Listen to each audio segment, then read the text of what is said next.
Assalamualaikum warahmatullahi wabarakatuh. Hamdan wa syukurillah. Allahumma sholli ala sayyidina Muhammad wa ala sayyidina.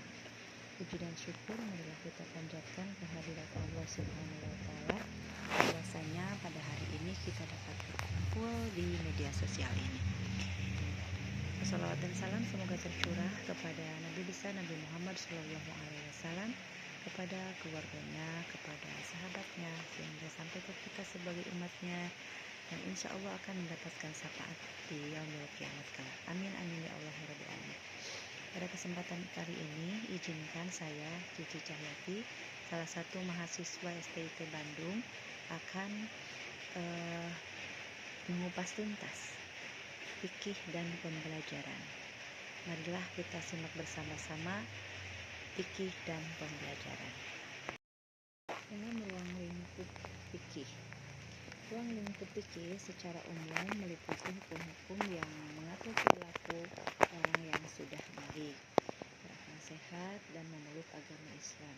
Secara garis besar, ruang lingkup fikih terbagi menjadi dua dimensi, yaitu hukum yang mengatur hubungan manusia dengan Allah Subhanahu wa taala atau fikih ibadah yang mencakup segala ketentuan terkait ibadah seperti sholat, puasa, zakat, haji, nazar, sumpah, dan aktivitas ibadah lainnya, termasuk hukum sah dan batalnya sebuah ibadah. Yang kedua yaitu hukum yang mengatur hubungan manusia dengan manusia atau disebut juga dengan fikih muamalah, meliputi segala ketentuan yang berkaitan dengan interaksi sosial, transaksi jual beli, pernikahan, perceraian, warisan, hukum pidana, hukum perdata, serta aspek kemasyarakatan lainnya. Menurut Mustafa Az-Zarqo, ruang lingkup fikih dapat dibagi menjadi 6, yaitu bidang fikih ibadah atau ubudiyah. Yang kedua yaitu ahwal syakiyah atau kehidupan keluarga. Yang ketiga yaitu fikih muamalah, hubungan sosial dan ekonomi. Yang keempat yaitu fikih jinayah, sanksi atau hukum pidana. Kemudian yang kelima fikih siasah, hubungan warga negara dengan kepemerintahan. Dan yang keenam yaitu ahlam hubukiyah, ketika pergaulan dalam kehidupan sosial. Ilmu fikih mencakup pembahasan tentang hukum wajib, sunnah, mubah, haram, makruh, serta hukum sah, batal, benar, dan salah dalam berbagai aspek kehidupan umat Islam, baik di dunia maupun di akhirat. Kemudian yang selanjutnya yaitu kita bahas tentang sumber-sumber fikih. Apa saja sih yang dimaksud dengan sumber-sumber fikih? Yang termasuk sumber-sumber hukum fikih diantaranya yang pertama yaitu Al-Quran. Al-Quran merupakan kitab suci dari umat Islam yang merupakan sumber hukum tertinggi dan terlengkap yang berisi pedoman aturan dan pedoman hidup umat Islam. Semua hukum dalam fikih harus berlandaskan Al-Quran. Yang kedua yaitu hadis. Hadis merupakan perkataan, perbuatan, dan persetujuan Nabi Muhammad SAW yang menjelaskan dan merinci dari ayat-ayat Al-Quran. Hadis ini divalidasi melalui sanad untuk memastikan keasliannya.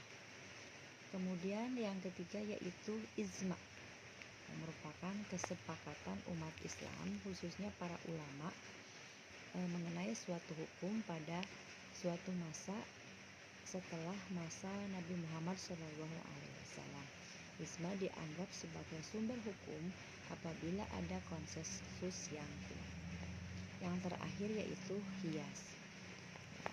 Qiyas itu merupakan metode analogi untuk menetapkan hukum terhadap kasus-kasus baru yang tidak disebutkan secara eksplisit dalam Al-Quran dan hadis, dengan mengacu pada kasus-kasus yang sudah ada hukumnya. Yang selanjutnya yaitu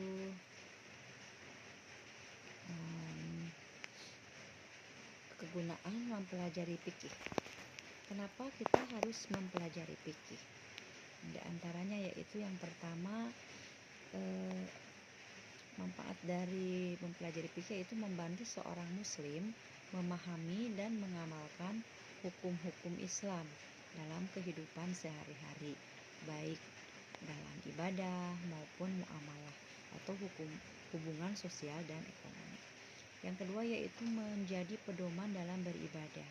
Dengan mempelajari fikih, seseorang dapat mengetahui tata cara yang benar, tata cara ibadah yang sesuai dengan syariat Islam sehingga ibadahnya sah dan diterima oleh Allah Subhanahu wa taala. Yang ketiga yaitu menjaga kehidupan sosial dan moral. Fikih memberikan aturan dalam berinteraksi dengan sesama manusia, sehingga tercipta masyarakat yang harmonis dan beradab sesuai dengan nilai-nilai Islam. Yang selanjutnya yaitu menyelesaikan masalah hukum dan sosial. Dengan wawasan fikih, seorang dapat menentukan sikap dan solusi yang tepat dalam berbagai persoalan hukum keluarga, hukum ekonomi, serta sosial yang berdasarkan hukum Islam. Yang kelima, yaitu memperkuat keimanan dan ketakwaan. Mempelajari fikih secara mendalam bisa memperkuat ketakwaan, kesadaran akan kewajiban agama, dan ketaatan kepada Allah Subhanahu wa taala dalam menjalankan kehidupan.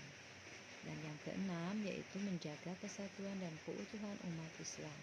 Dengan memahami fikih, umat Islam dapat menghindari perpecahan, memahami perbedaan pendapat, hukum, dan menghormati ijtihad para ulama.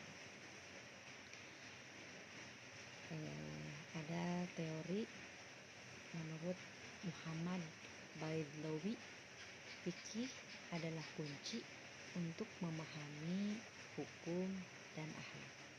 Begitu kata beliau. Yang selanjutnya yaitu signifikasi fikih dalam pendidikan. Ruang lingkup fikih mengatur aspek kehidupan sehari-hari dalam konteks Islam. Kemudian sumber-sumber hukum fikih, memahami sumber-sumber penting dan pengambilan keputusan yang tepat. Mungkin pemaparan fikih dan pembelajaran dicukupkan sekian saja. Mohon maaf atas segala kekurangan. Terima kasih buat semuanya. Berkah selalu. Assalamualaikum warahmatullahi